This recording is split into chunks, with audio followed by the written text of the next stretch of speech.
from northwest of Jacksboro to just east of Bryson. What the hell? And moving to the east of I-35. Oh, what the hell?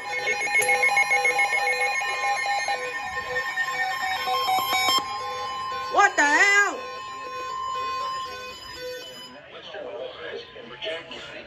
Ah, not that again.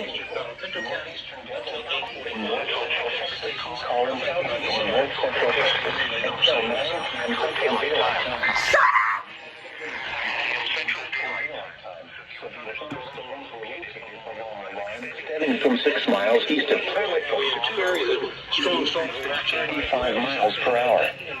Hazard, 60 miles per hour wind gusts and quarter-size hail. Source, radar indicated. Impact, hail damage.